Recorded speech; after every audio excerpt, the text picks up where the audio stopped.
welcome the full team.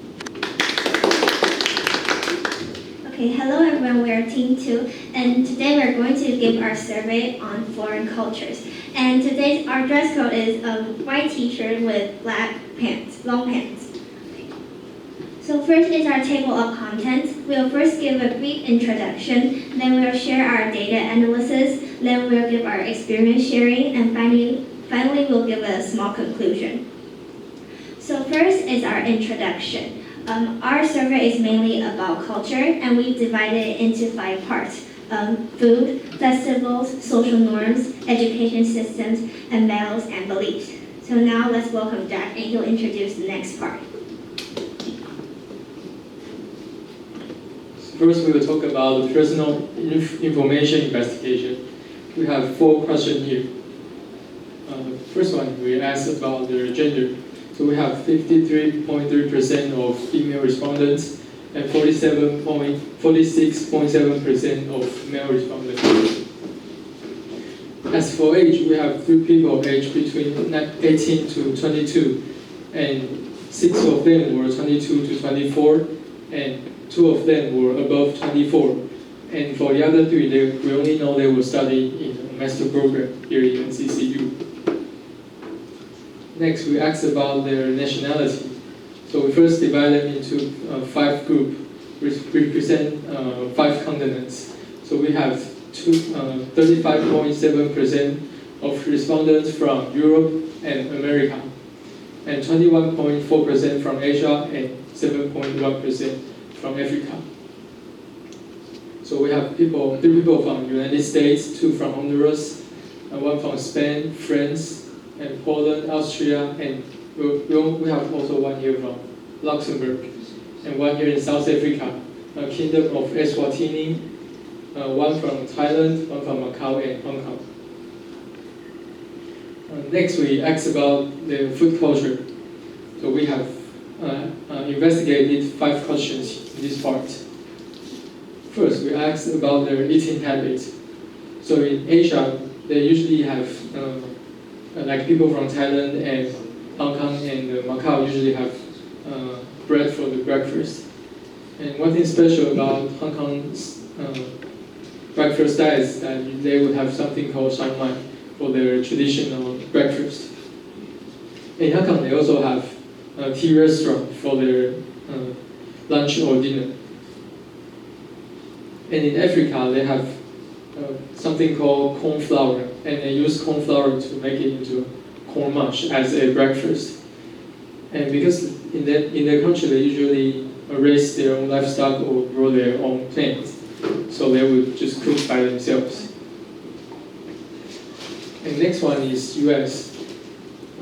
The result was actually quite similar to my original thoughts. They usually have cereal or oatmeal for breakfast and bread, and for lunch they have sandwich or salad, and for dinner they usually have steak or like family meals.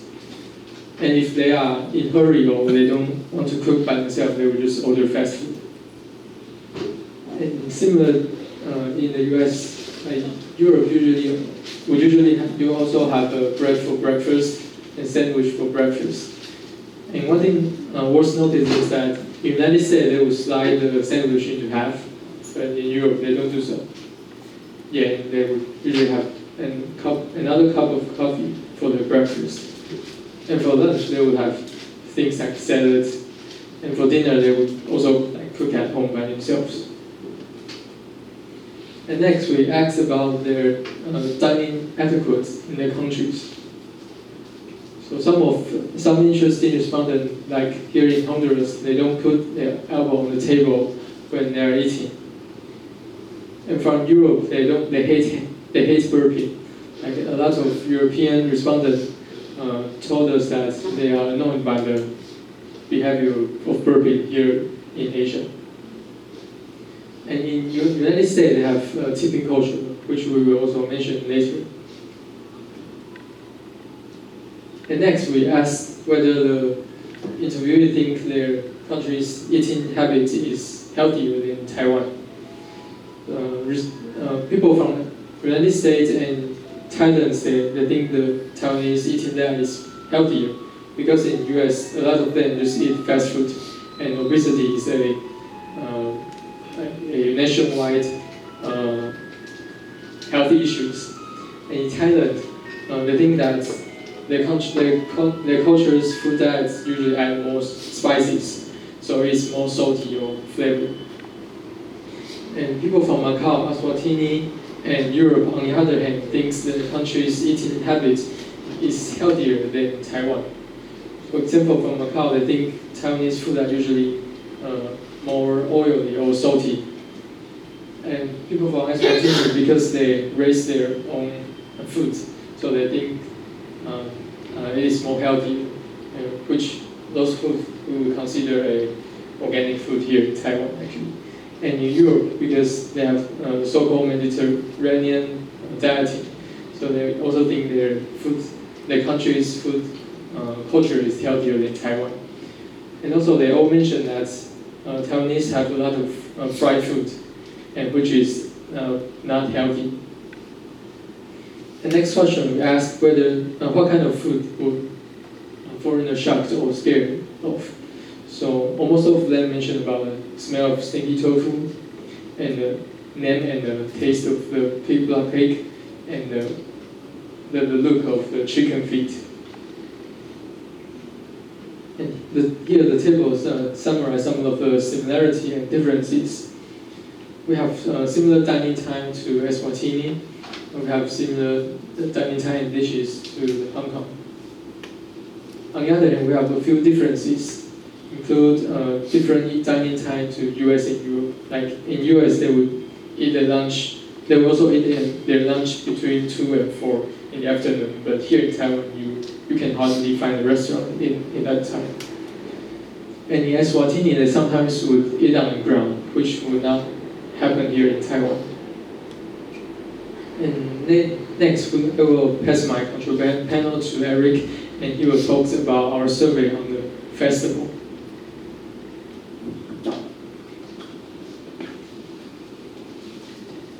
Okay, now let's move on to the second section, which is about festivals. Studying festival is a very simple and direct way to know a region, since festivals always represent the beliefs, the customs, and the values of the local people. And also, festivals are closely related to the local people. Therefore, we have included festival surveys as a part of our cultural survey report. And in this section, we will discuss these 5 questions. First, are there any common national festivals in your culture? Second, what's one festival that you think is the most representative of your culture? Why so? 3, are there any particular Taiwanese festivals that you are interested in? Why? 4, are there any Taiwanese festivals that are similar to those in your country? 5, are there any Taiwanese festivals that impress you the most?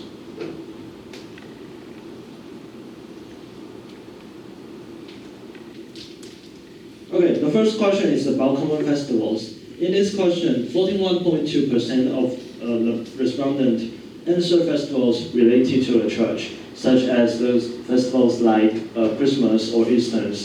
And after analyzing the interviews, we found that almost every respondent who from the Europe or America would mention these holidays. Three Asian respondents, accounting for 17.6%, mentioned the Spring Festival.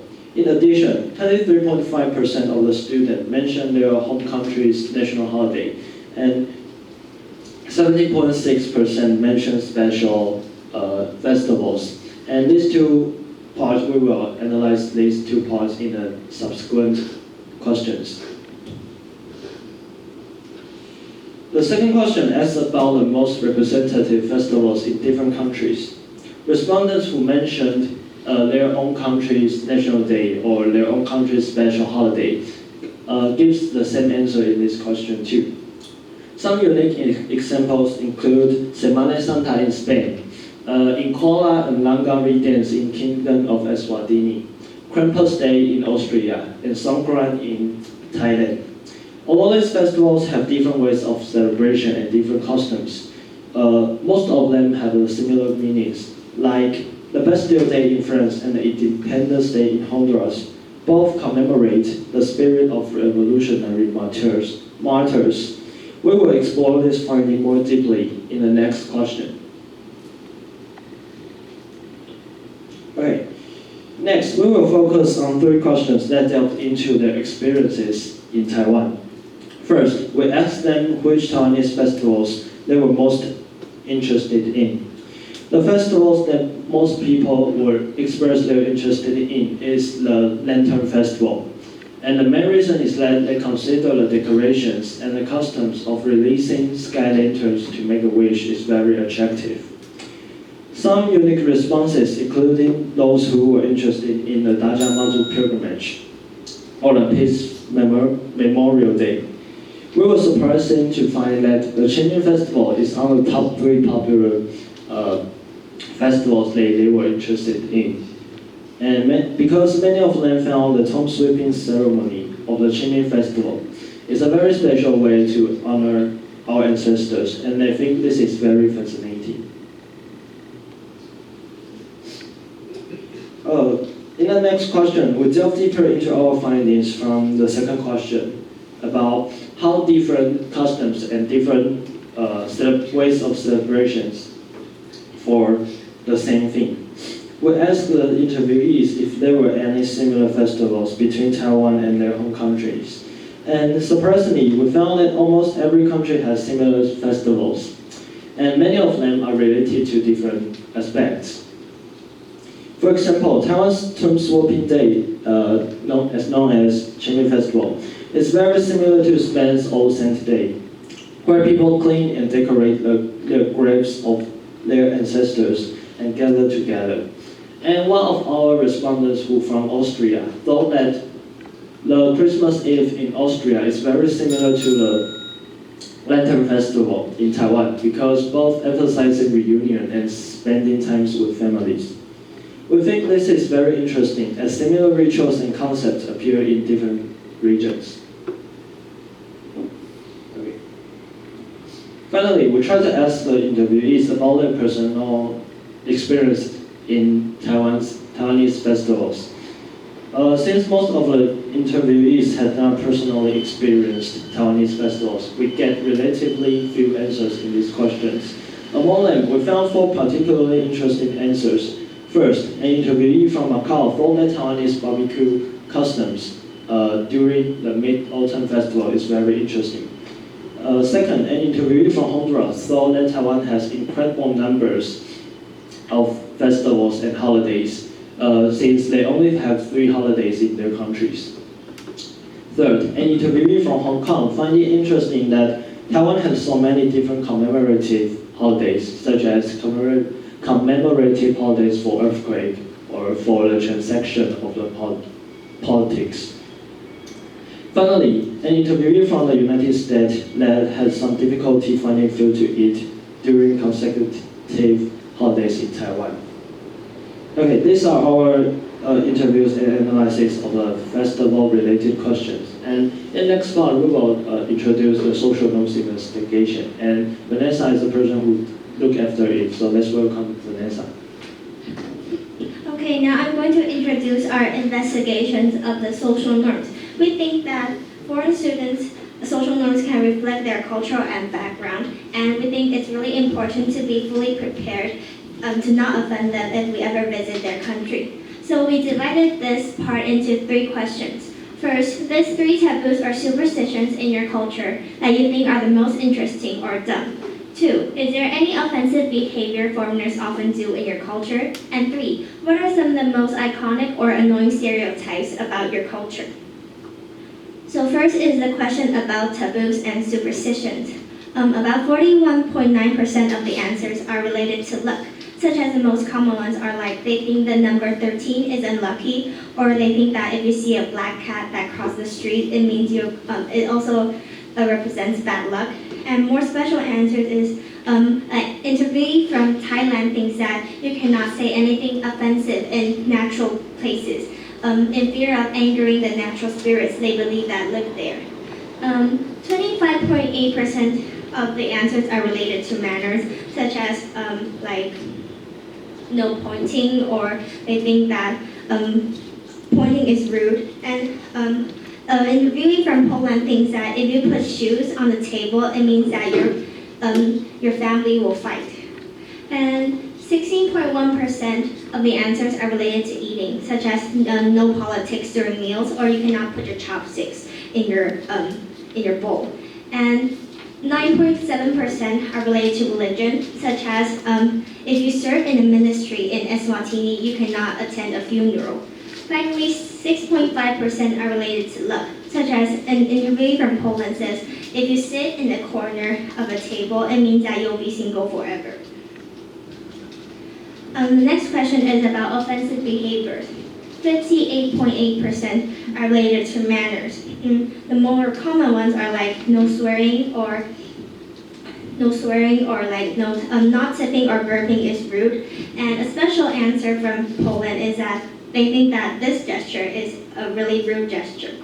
17.6% of the answers are related to language, and they're mostly shared by an interviewee from the US. He thinks that the response, "Oh, I see," is actually an upset response. So he was a little bit offended when he heard a lot of Taiwanese students respond to him like that. And he told us that it doesn't directly translate to "I understand."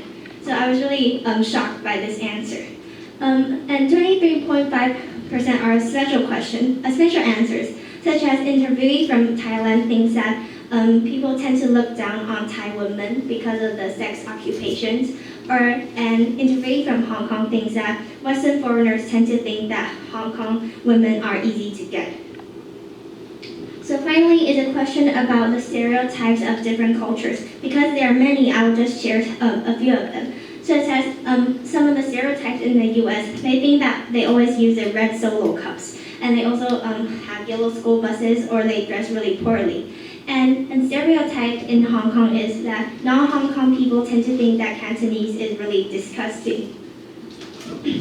And stereotype from Eswatini is they think that they live in poverty and they're like 8 men. And people tend to confuse Australia and Austria, and they think that Austrian people always live in the mountains. And finally, a stereotype from Poland, they think that they tend to steal bikes or they take low-paid jobs in Europe, and they are really dumb because their English is not that good. So this is the end of the social norm investigation. I'm going to continue discussing the education system. And because we're really curious about whether they think will they give positive or negative feedbacks about our education. So we received these answers, and 4 of them are related to positive feedback, such as they think that they're impressed by how fast we can do multiple choice questions, or they think that we have more clubs or more departments and more courses to choose from. 6 answers are neutral. For example, they think that Taiwanese people always attend university, or they're really surprised that students are responsible for cleaning the classrooms in elementary school. And more negative answers are like they think that the long class hours or the cramming culture is really tiring. So next we'll welcome Ariel, and she will share the value investigation.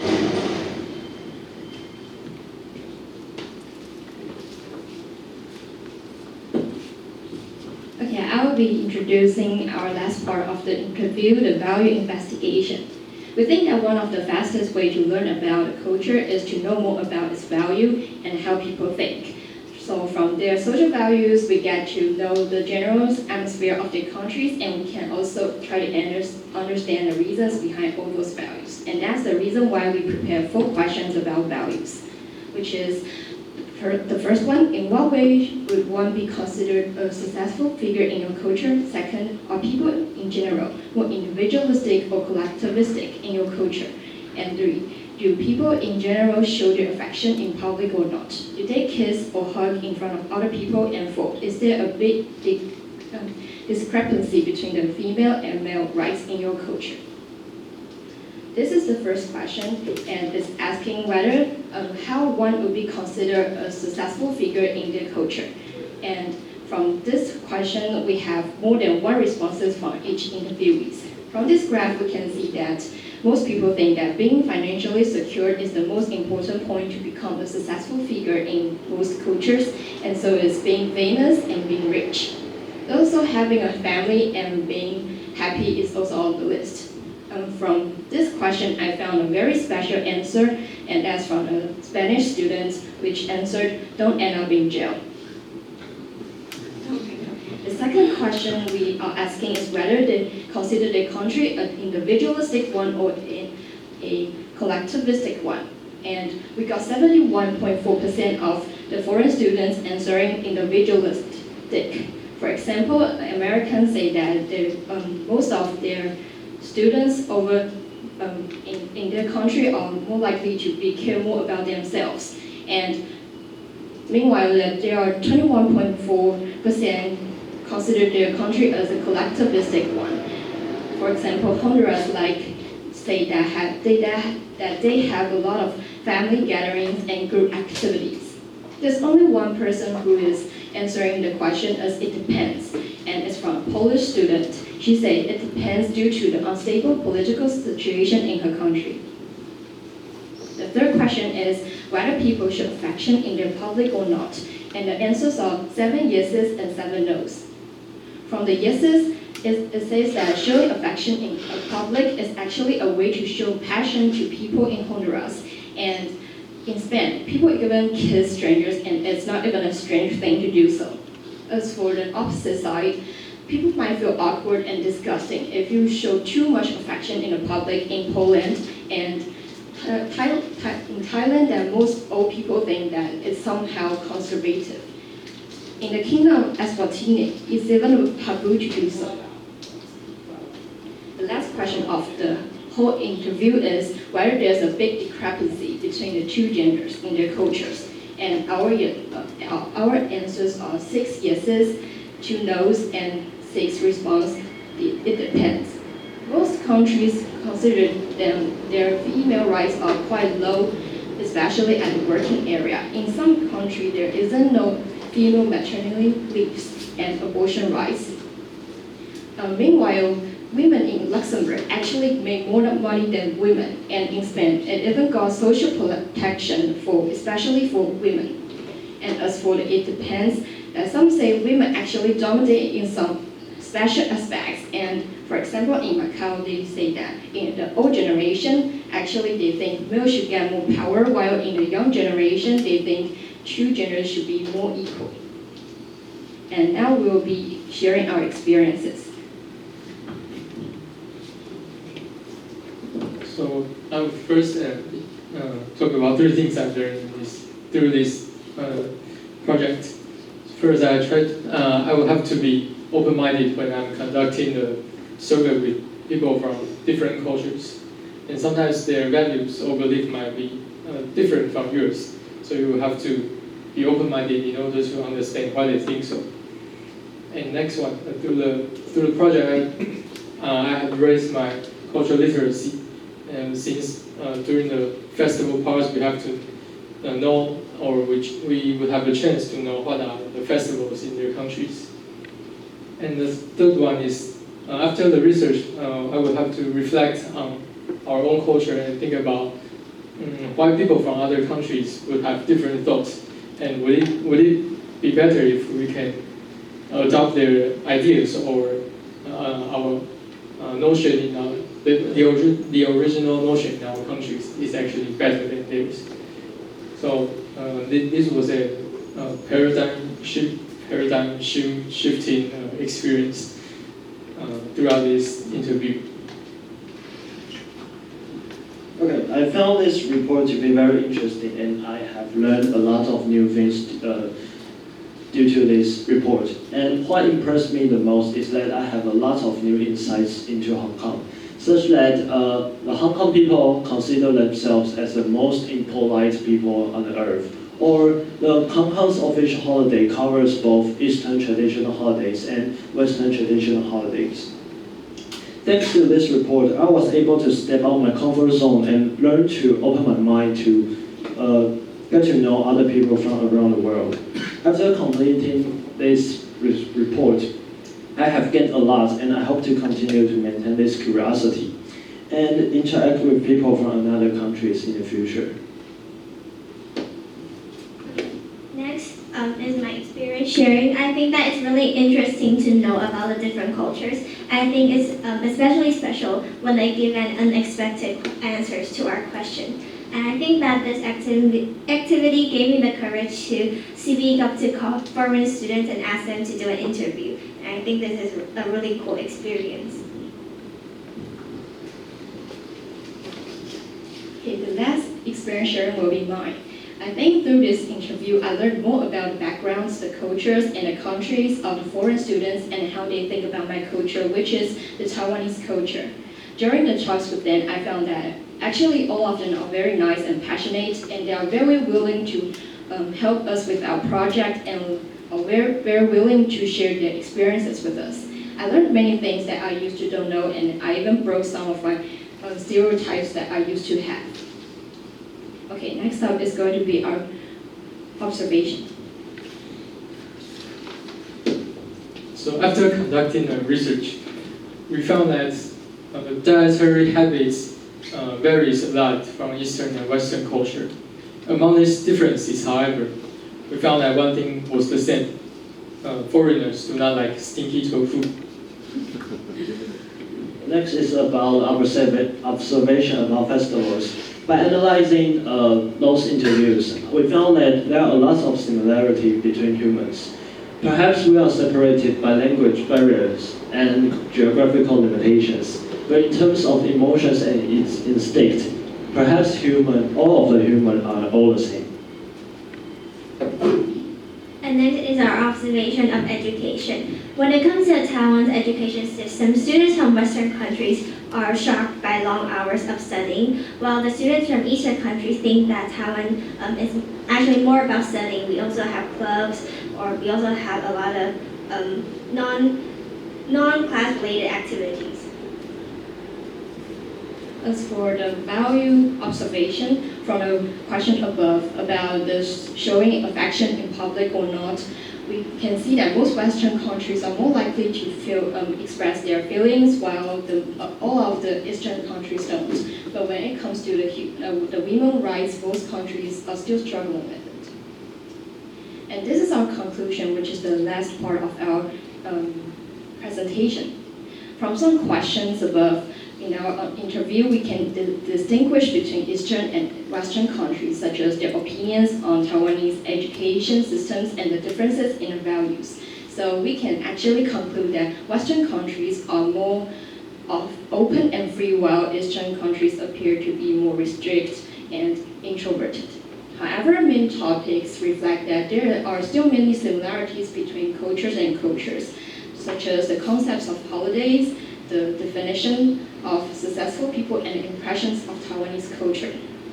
So we believe that we should not overly differentiate ourselves from each other just because of the cultural differences.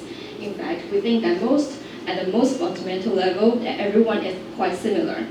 Instead of keep focusing on the differences, we should try to understand more about the different cultures and give them our biggest respect. So we should, one of the important things that we think is we should also get to know a new culture without any stereotypes in our heart. After the interview, we actually learned a lot of different cultures and even refreshed some of our views on the cultures that we thought we already understood really well. So, and during the conversations with the foreign students, we also think that they are very nice. So we believe that we can't define a person just by where they come from, and only when we try to understand them can we find a true answer. This is our pictures with the foreign students. The greatest gratitude to everyone who accepts our interview. This is the end of our presentation. We're team 2, thank you. And it is time for some Q&A.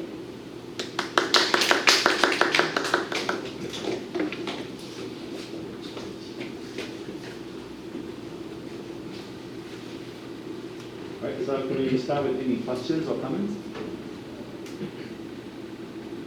So is there any differences between the European and the American sandwich?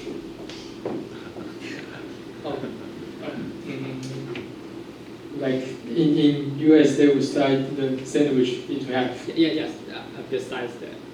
And You mean the food inside the Yes. sandwich? Good question. I will ask them later.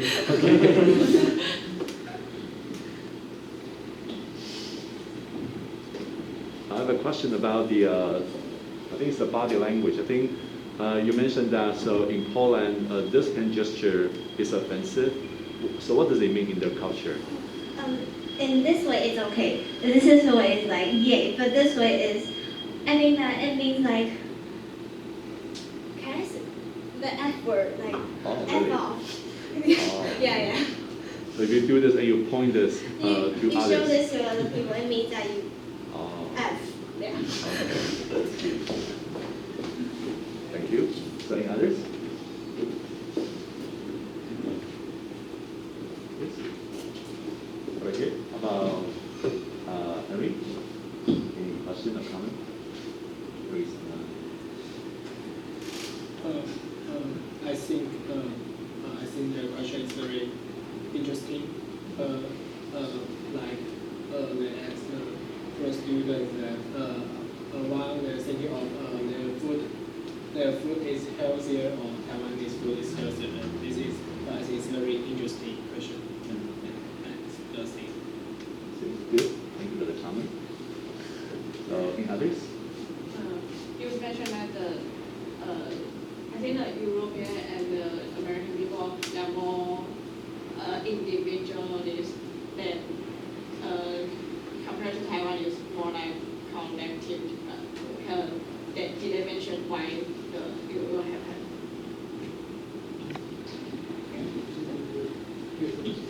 I didn't say that they compare with Taiwan. They just say like whether they think their country is individualistic or collectivist. It's compared to Taiwan. No. Compared to their own values. But they didn't say why, but they answered rather quickly. Like they didn't even hesitate. So I think it's really cool. They just when I asked, and oh, definitely individualistic. I think there's no particular reason. I think that they just like to do things by themselves. One of our interviewees says that in their country, he's from America, and he says when he was studying in America, he has more personal presentations than the group presentations. Yeah, so he think